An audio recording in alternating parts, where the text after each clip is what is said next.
gua baru akan bisa diyakinkan itu kalau udah ketemunya tuh Fiorentina. Terus Bolonya kan juga di zaman Motta sekarang kan bagus tuh ya, dia main high pressing gitu. Terus lawannya pun misalnya Napoli gitu, itu baru gue bisa yakin. Jadi Mbak gimana Mbak? Dengan Ken cabut, lu sedih atau seneng atau gimana tanggapan lu? Terus perlu nggak Pak ganti nih cari striker buat cadangan-cadangan apa gimana? Kalau gue nangis sih, Anjing. nangis gembira. Allegri ini emang cair banget tim pertandingan karena 2 pertandingan Serie A, 2 pertandingan Coppa, mainnya intensitasnya naik dan juga gol-golnya juga lumayan bagus. Yang ngegolin juga kebanyakan pemain depan sama pemain gelandang gitu, bukan back-back lagi yang ngegolin.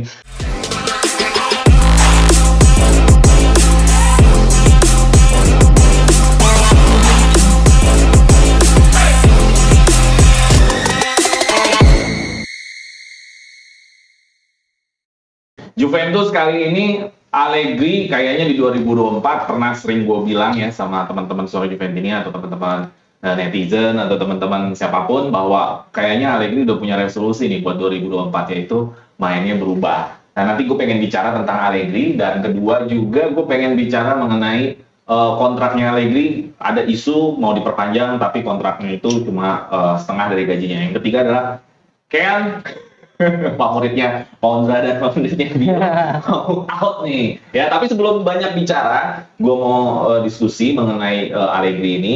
Gue pengen kenalkan dulu siapakah teman-teman yang hari ini kita bisa off air ya. Kali ini kita bisa ada waktu untuk ketemuan nih, untuk bisa silaturahmi langsung. Dengan siapa dulu yang di kanan gue?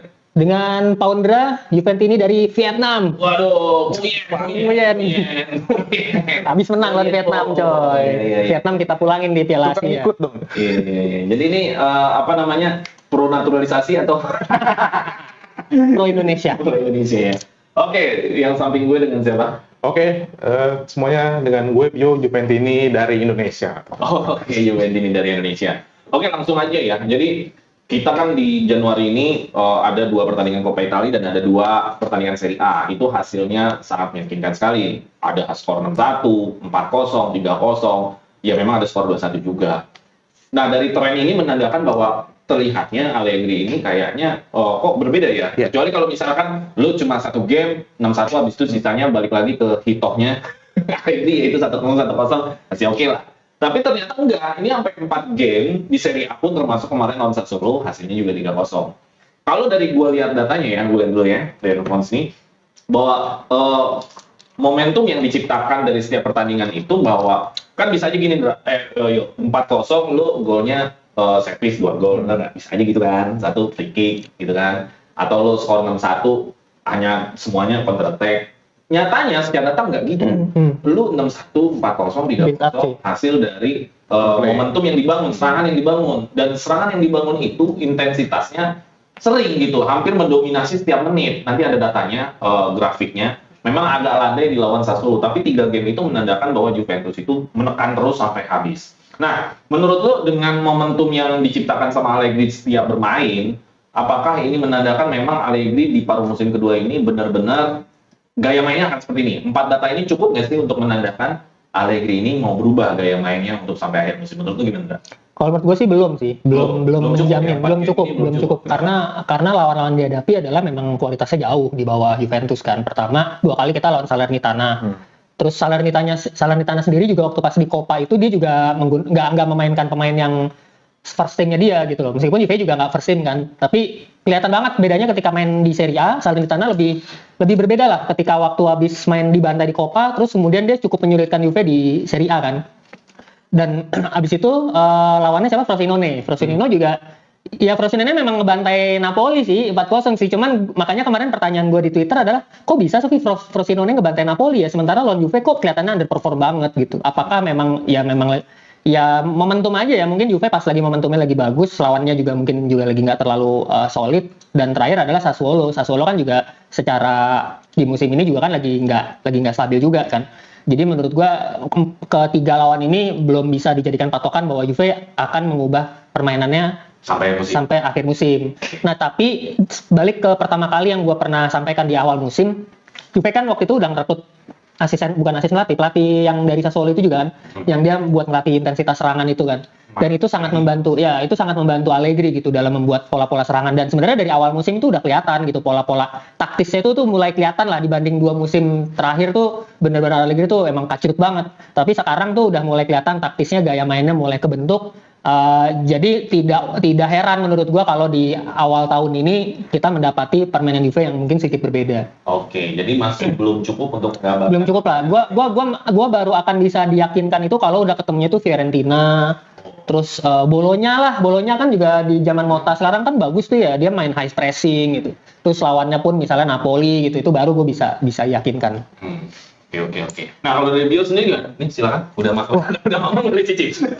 Udah ngeliatin makanan mulu dari tadi nih. Udah ngomong boleh cicip. Ya, ini kita di sini disponsori sama Burgeras ya, Burgeras di Tebet, di Foodies Tebet. Jadi nanti kalau teman-teman burgernya belum? Burgernya belum. Nanti teman-teman ada di area Tebet boleh nongkrong di Foodies Tebet, nanti disajikan Burgeras. Oke. Dari Bio gimana kan tadi kalau kata Kontra masih belum cukup untuk menggambarkan ya. Tapi kita juga nggak bisa bilang 4 pertandingan itu juga sedikit sebenarnya, karena 4 pertandingan itu kan dengan varian yang lumayan cukup ya, walaupun memang masih tim mediocre sih. Tapi gue pribadi ada tanda-tanda sih kalau menurut gue, ada tanda-tanda. Kalau menurut lu gimana? Kalau menurut gue sih ini sama kayak di awal musim gitu. Ini kan kita per musim kedua ya Bang ya. Ini per musim kedua sama kayak awal musim baru lagi. Kayak awal musim baru juga kita kemarin main kenceng juga lah. Ngegas. Tapi setelah beberapa pertandingan landai banget, pragmatis banget, nunggu banget, bikin deg-degan banget. Nah ini kayak mode-modelnya sama nih kayak awal-awal musim.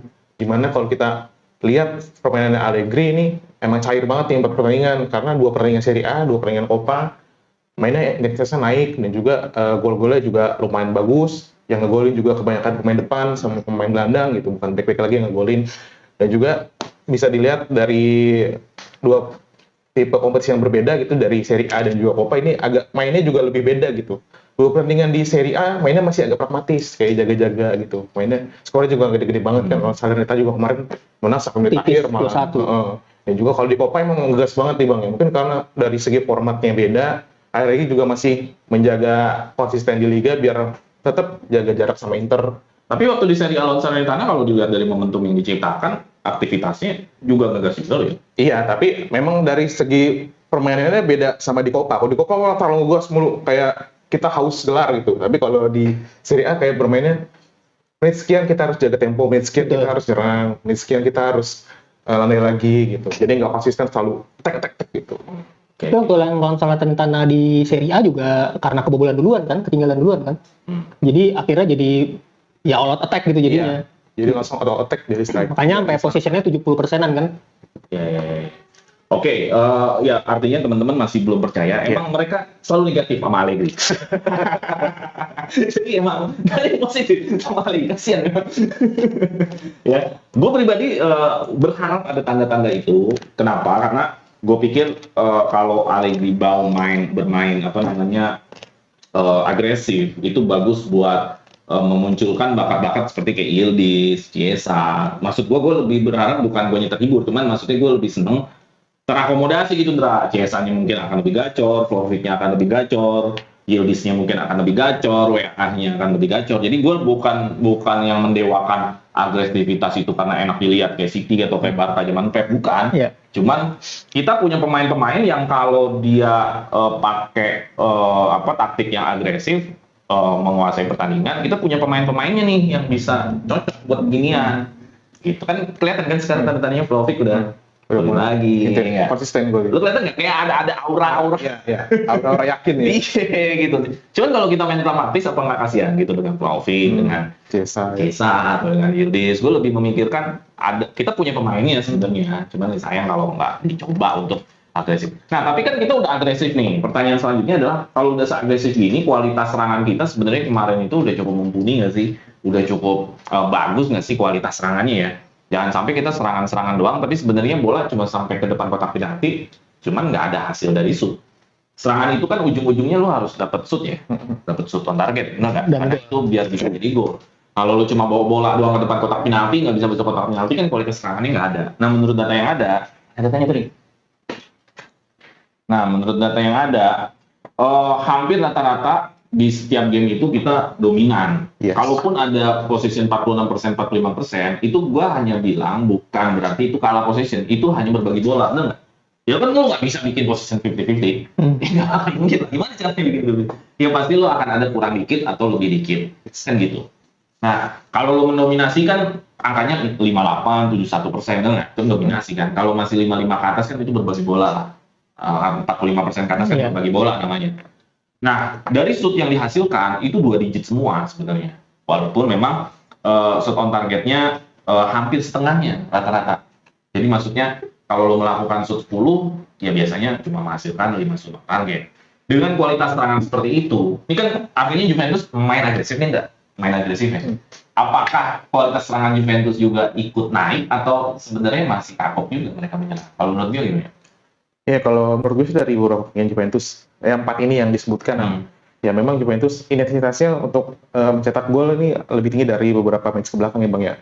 Terbukti dari beberapa pertandingan kita lihat zona merahnya Juventus untuk attack tuh banyak banget tuh di kanan, kiri, tengah, di area pertahanan lawan gitu loh. Kalau di beberapa kemarin tuh kayaknya cuma agak di sepertiga lapangan tuh kayaknya kurang gitu loh.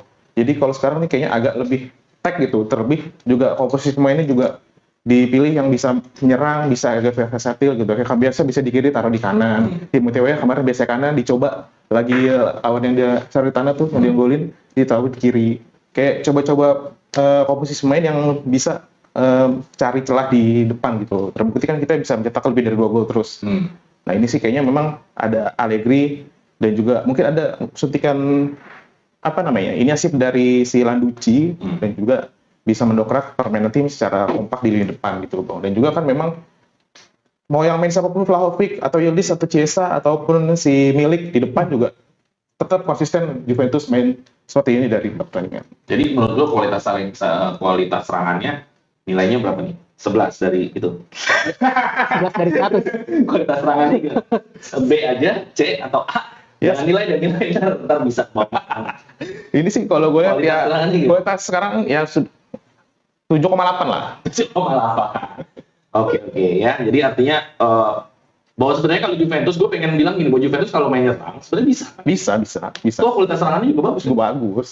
Cuma pede aja sama taktikal yang diterapin ini di lapangan tuh harusnya memang yang kita inginkan dia seperti ini kayaknya sih. Untuk semua mayoritas Juventus ini kayak yang gue lihat di lini masa di Twitter, di Instagram. Ini gue lihat sih di komen-komen YouTube juga kebanyakan kayak memainkan bahwa Juventus harus seperti ini konsisten. Iya, jadi kualitas serangan bagus, cuman lu nggak percaya bahwa Allegri akan terus nyerang karena kualitas hati lu udah kotor. Jadi murni. Oke, pertanyaannya sama. Kita nyerang terus nih, Bang. Makan. Udah ngomong kan tadi. Kan kualitas intinya gini, nyerang lu harus ada kualitas serangan kan. Jangan sampai lu nyerang. Tadi kan data pertama kan intensitas serangannya dibangun setiap menit tuh berusaha untuk nyerang terus. Nah, kualitas serangannya seperti apa? Menurut gua kualitas serangannya udah lumayan. Kenapa? Bukan lumayan lagi, bagus. Karena menghasilkan 22 shoot, 18 shoot, ada 20 shoot lagi. Walaupun cuma posisi 46%, menurut gua kualitas serangannya udah tajam sih. Yeah. Kalau mau cari, mungkin kita harus bandingkan datanya, kualitas serangannya kalau dibanding sama Inter, itu kan paling produktif.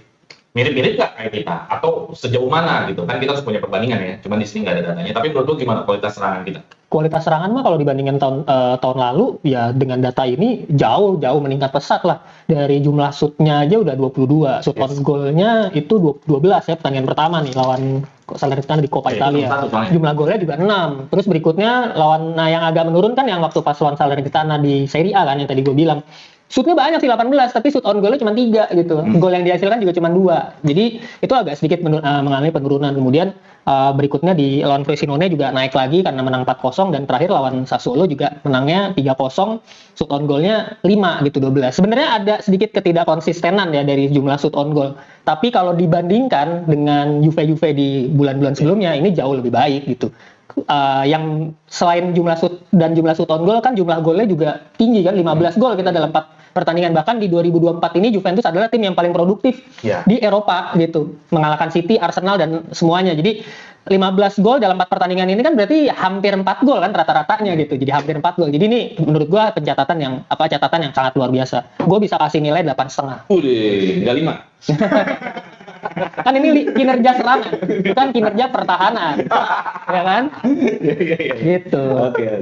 Ya, tapi anehnya lu bilang berdua bagus tapi nggak yakin kalau Allegri itu bakal menyerang terus. Ya, karena lawan yang dihadapi Oh, yes. masih menengah ke bawah gitu. Berarti kita nanti dari data udah 15 pertandingan ya. Tambah 4 lagi aja Empat di bulan Februari nih. Februari. Inter next ya. Oke. Oh, next Lecce dulu kan? Awal Februari. Awal Februari Inter ya? Partitanya lebih Inter kan, Iya. terdekat Mas. Ya pasti main bertahan. Minimal tim-tim yang mediocre lah kayak Fiorentina, terus Bolonya ya. Bolonya, terus apalagi sih yang lagi di posisi papan tengah tuh Ini apa? Atalanta. Nah, tim-tim yang memang dia punya high press dan lini serang yang bagus gitu. Oke ya. Jadi kualitas serangan kita bagus, tapi teman kita berdua di sini nggak pede. Kalau Allegri kan semua main serang. Padahal ada kualitasnya. Kalau ada kualitasnya, kenapa nggak pede kan gitu sebenarnya. Ya. Kalau gue pribadi ada tanda-tanda. Gue berharap betul bahwa Allegri tetap bermain terbuka, bukan berarti pragmatis nggak bagus. Pragmatis mah bagus kalau lo levelnya udah di atasnya Juventus ya. Kalau lo lagi lawan siapa sih yang harus level Juventus hari ini? Madrid lah. Madrid kan level pemainnya di atas Juventus hari ini. Ya main pragmatis, is oke buat gue. Iya. Cuman kalau level-levelnya nanti kayak Fiorentina gitu, Atalanta, terus lo juga ikut main pragmatis juga, sebenarnya sayang juga gitu. Kenapa kita bisa bilang level kita nggak lebih bagus dari dia? Kan gitu sebenarnya. Nah jadi menurut gua kalau cari level yang selevel kita main pragmatis nggak apa-apa. Tapi kalau yang di bawah kita levelnya sebaiknya jangan. Iya. Lu punya pemain yang kayak Yildiz nih sekarang. Ada Cambiaso tuh sebenarnya lebih Keren ya. attacking loh. Keren mainnya. Lebih attacking loh. Jadi kalau disuruh main pragmatis, iya yang akhirnya yang jadi bagus Danilo lagi, Gatti lagi, kesukaan lu lagi Sandro kan gitu. Iya kan? Akhirnya itu aja kalau pragmatis yang mainnya bagus. Gitu loh. Oke, itu tadi kesimpulan ada 2 data yang kita ingin diskusikan mengenai intensitas serangan yang sudah dibangun sama Allegri 4 pertandingan ini, tapi menurut teman-teman di sini kayaknya masih belum. Iya. Terus kualitas serangan menurut mereka bagus gitu, nggak ada yang ngasih nilai 5 atau ngasih nilai 11 dari 100. jadi bagus nilai serangannya. Terus karena ini masih berkaitan dengan Allegri ada informasi bahwa musim depan itu gajinya Juventus pelatih akan dikurangin setengahnya dari gajinya Allegri. Pengennya cuma 3 juta. Allegri sendiri gajinya 7 juta. Nah ini menjadi perbincangan juga nih. Apakah Allegri mau ambil tetap bersama Juventus ataukah Juventus cari pelatih baru? Melihat situasi yang ditawarkan sama manajemen seperti ini, feeling lu seperti apa ya? Apakah Allegri akan ambil atau Juventus cari pelatih baru? Nah ini kan dilema ya, karena Allegri juga memang kontraknya sudah mau habis. Ini ada penawarannya, ini ada isu-isu yang memang sudah kenceng banget di Italia sana. Bagaimana Juventus sudah ingin mereduce soal gaji ya Bang ya. Nah ini kan, terus juga setelah ini pasti ada banyak masukan ke list pelatih yang ganti-ganti Juventus. Kalau gue sih kayaknya masih Allegri sih. Berarti Allegri potong gaji setengah. Ya, 3,5 plus add-on sih kayaknya. Ada perjanjian lain gitu. Juga nggak gede, cuma Iya. 1 juta. Kalau gue sih kayaknya sih tetap Allegri sih. Allegri mau ambil itu. Allegri-nya gue rasa sih karena dia memang cinta Juventus kan kayaknya nih ya. Tapi kan gini Yo, lu kerja nih, udah bikin bagus. Lu kerja nih bikin bagus nih. Ini logika aja ya sebenarnya. Lu kerja bikin bagus, sistemnya lu bangun segala macem. Pas mau ada kontrak baru, gaji lu potong setengah. Lu menurut lu gimana? Secara manusiawi. Iya. Kalau ini kan konteksnya melatih sebuah klub ya, bukan memang karena Juventini ya. Iya. Karena Juventini maksudnya. Karena kan memang dia kan pernah ditawarkan Real Madrid kan beberapa musim silam. Ya memang kalau ditagih Juventus yang sekarang, ya mungkin gajinya bisa 2 sampai 3 kali lipat dari Juventus yang didapatkan. Pas lu kayak gitu kan. Nah, mungkin ini juga yang bisa gue ambil adalah Allegri memang cinta sama Juventus, tapi memang kitanya nggak cinta sama Allegri. Itu doang kayaknya. Gue sih yakinnya tetap manajemen Juventus ingin Allegri tetap stay di Juventus, dan Allegri mungkin memang dia pengen jadi orang dalamnya Juventus di kemudian hari. Jadi intinya Juventus, intinya Allegri mau ambil. Allegri gue yakin sih ambil pasti. Potong gaji Potong gaji setengahnya gue yakin sih Allegri tetap Allegri. Ya kan di mana-mana kalau kerja lu bagus, apalagi kalau musim ini Scudetto, lu bisa mempertahankan dari badai, di mana-mana gaji naik gitu. Oke kan? Logikanya gitu dia, logikanya. Ini sekarang lagi gaji setengah. Nah, lu gimana tuh? Allegri bakal ambil nggak kira-kira dengan kondisi ya penawaran Juventus ingin gajinya dipotong setengahnya 3 juta ya karena masih masalah finansialnya mereka lah yang belum keluar dari kerugian. Secara logika tadi gue udah kasih tahu ya, bahwa lu Allegri kan udah ikutin badai Juventus nih 2 musim terakhir ini, dia ngebangun sampai titik ini menurut gue udah bagus banget. Di ujungnya gaji lu 2 potong setengah, mau diambil atau sama dia? Kalau gue kok ngelihatnya kayak ada upaya coba-coba sih dari Juventus sih. Sebenarnya Juve itu sebenarnya pengen cari pelatih baru. Oh. Yang gue lihat gitu ya, pengen cari pelatih baru yang gajinya ya hanya sekitar 3 sampai 4 juta gitu. Pelatih Italia entah siapa. Kan kemarin kan ramainya tuh Thiago Motta ya. Motta nggak tahu di Bolonya tuh gajinya berapa. Mungkin kalau di Juve mungkin jadi 3 atau 4 juta. Mungkin itu. Jadi sudah dibudgetin itu mungkin seperti itu. Kayaknya kita nextnya kita ganti pelatih. Ya udah cukup nih Allegri gitu. Itu yang gue baca. Makanya yang ditawarin adalah kalau lo masih mau ngelatih lagi kita cuma punya budget segini. Jadi kayak coba-coba gitu. Kalau emang Allegri yang mau ya udah ayo. Kalau enggak ya udah kita cari pelatih baru. Toh kita tetap menyelamatkan uang tapi kita juga ganti presiden, ganti pelatih maksud gue. Kan emang iya 2024 ganti presiden. Gitu. Jadi ya udah Jokowi itu jadinya kan. Apa namanya? Apa namanya Allegri. Jadi menurut gua ini coba-coba sih. Jadi kalau misalnya dan sekaligus ngetes juga kalau memang lo bener tadi Bio bilang kalau emang lo cinta bener sama Juventus lo akan menerima itu gitu. Dan itu akan mendapatkan simpati besar dari fans Juve gitu. Iya, simpati banget artinya dan itu juga menjadi sebuah hal yang akhirnya jadi tidak bisa dibantah. Tidak bisa diperdebatkan kalau misalnya nanti Allegri mainnya jelek lagi nih di musim berikutnya ya nanti akan ada fans yang pasti membela Allegri gitu kan. Ya udah mau gimana lagi namanya lu pelatih digaji murah gitu kan. Dia sudah memberikan yang terbaik, dia sudah memberikan dedikasinya dengan dibayar gaji murah dari 7 juta dipotong jadi 3 juta sampai 3,5. Itu kurang dedicated apa coba Allegri? Pasti kan akan ada itu pasti kan ada rasa simpati gitu ke Allegri. Jadi ya ini adalah ngetes sih kalau gue ngeliatnya Juventus itu ngetes Allegri. Emang lo kira-kira lo mau nerima atau enggak? Kalau lo nerima syukur, enggak juga nggak apa-apa kayaknya gitu. Ya karena menurut gue ya lu manusiawi lah, lu udah kerja. Ya nggak gampang lah membangun Juventus di 3 musim ini terus tiba-tiba di ujungnya gaji lu kepotong ya setengah. Ya nggak gampang lah. Gue rasa kalau Allegri pun nerima, dia ikut ngaji dulu, ada sifat qanaah. Ngaji dulu ketemu Ustaz, apa sih yang mau dicari di dunia ini gitu kan? Dia baru dia mikir, ya bener juga, apa yang mau saya cari di dunia ini, kata gitu. Jadi dia nerima. Gue secara manusiawi, ya nggak mau lah, lu udah kerja bagus, terus tiba-tiba lu dipotong setengah manusiawinya gitu ya. Yeah. Tapi karena dia Juventino mungkin, udah ikut ngajian, jadi dia merasa, yaudahlah saya terima. Tapi gue lebih setujunya kayaknya ganti pelatih sih. Kenapa? Karena gue rasa Allegri manusia lah. Tapi kan itu juga di 2025 kan? Kontraknya habis kan 2025 kan? Iya. Gitu. Oke, itu tadi mengenai Allegri. Kita ada satu berita yang menarik nih yang bikin sedih para Juventus ini. Karena sedih atau enggak? Sedih banget. Sedih banget. Yaitu kabarnya Kean sedikit lagi mau cabut ke Atletico ya? Ya. Kean mau cabut ke Atletico, kayaknya mereka sudah deal. Pinjem dulu sih 6 bulan. Ini lu sedih nggak? Tergantung Korea. Korea. Hokin Korea. Oh, swap sih. Iya. Enggak, dia kan mau keluar kalau misalkan. Oh. Jadi ada Jokin Koreanya juga diincar di Atletico Madrid, terus si posisi Keannya menggantikan itu. Korea di sini. Nah, kalau gua bilang sih ya nggak ada masalah ya Kean cabut karena sampai hari ini juga nggak golin. Mungkin dia akan lebih nyaman kalau menjadi rapper lah. Itu nggak masalah sih dia pindah kalau gua pribadi. Cuman ini masalah apakah Juventus mencari lagi seorang striker atau enggak. Nah kalau lo sendiri enggak gimana enggak? Dengan Kean cabut, lo sedih atau seneng atau gimana tanggapan lo? Terus perlu nggak ganti nih cari striker buat cadangan-cadangan apa gimana? Kalau gue nangis sih. Anjing. Nangis gembira. Ya melihat performanya di musim ini yang tidak sama sekali tidak berikan ya kontribusinya ada tapi dikit banget ya. Ngegolin juga enggak, asis enggak sih? Enggak ya? Enggak ada gitu. Setiap dikasih kepercayaan juga ya tidak. Sebenarnya digolin lah, cuman enggak di. Oh yang lawan Lecce. Lawan Lecce ya. Ya jadi menurut gua performanya kan sekarang menurun ya. Jadi kalau memang kebetulan memang ada tim dan timnya juga tim gede lagi kan Atletico.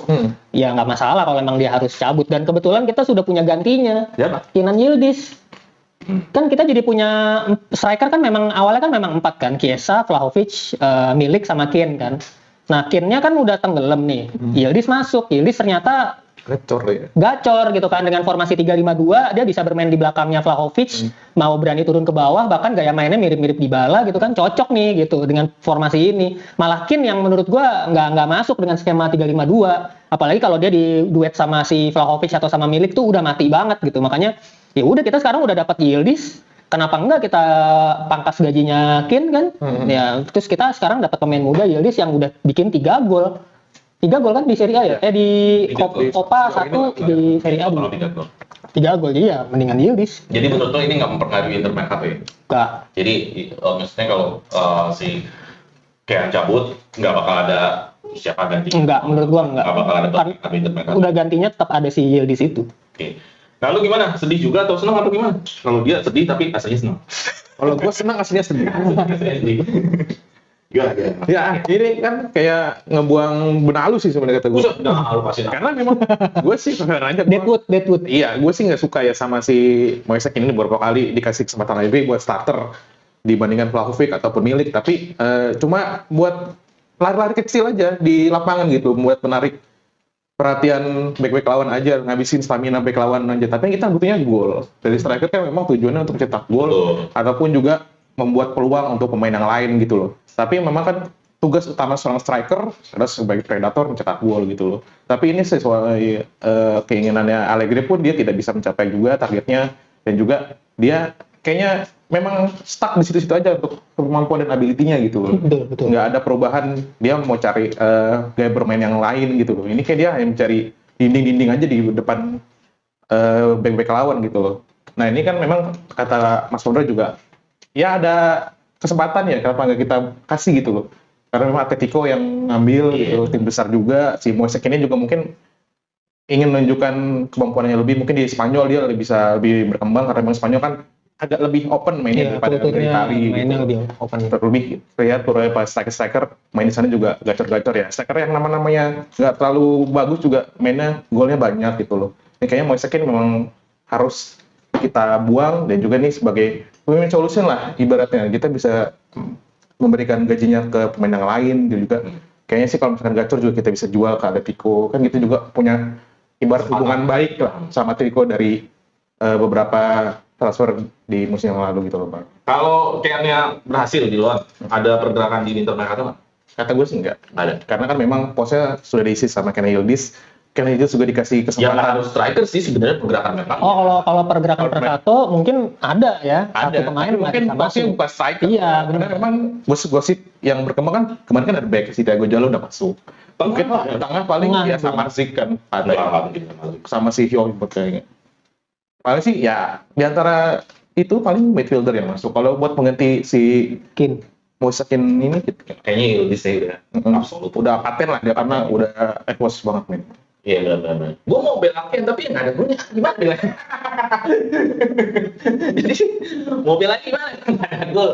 Beda gol, terus abis itu Yildiz muncul. Iya. Ya udah, mau gimana Kalau bela main kalau misalnya gol 2 gol juga masih enak. Bela ini nggak ada gol. Iya, momentum dia buat cetak gol yang indah ataupun penentu Nah, gol yang waktu VAR itu bagus dia gol. iya kan, tapi tetap aja nggak diakuin sama Lega. Iya. Nah, tapi ada kualitas di situ gue melihat. Iya, tapi setelah itu beberapa pertandingan ke depannya udah gitu, Nggak, balik kayak nggak- lagi. dia kayak nggak konsisten gitu. Iya. Permainannya tuh kayak nggak konsisten. Ya kalau Sementara konsisten dia inti lah. Kan?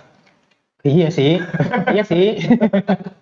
Cuma masalah kalau dibandingkan ngeliat Yildiz nih ya, Yildiz hanya dalam beberapa pertandingan dikasih kesempatan, dia mainnya tuh konsisten gitu. Awal-awal mungkin agak kebingungan, tapi abis itu pas habis dia bikin gol tuh ngelawan Frosinone ya, itu udah wah gila nih orang nih. Terus berapa kali juga skillnya tuh ngelewatin, ngolong-ngolongin.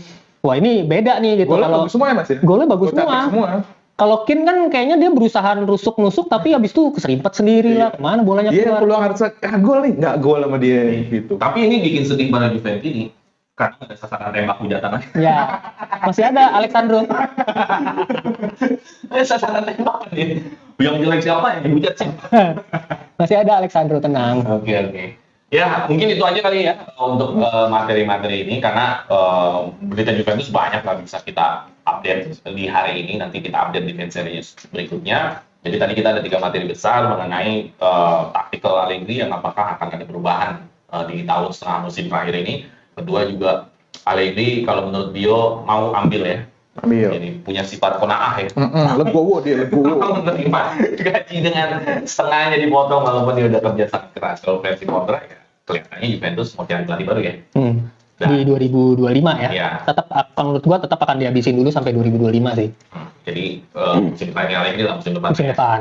Dan selanjutnya akan ada pelatih barunya. Dan terakhir adalah yang ya rata-rata di sini sedih tapi senang.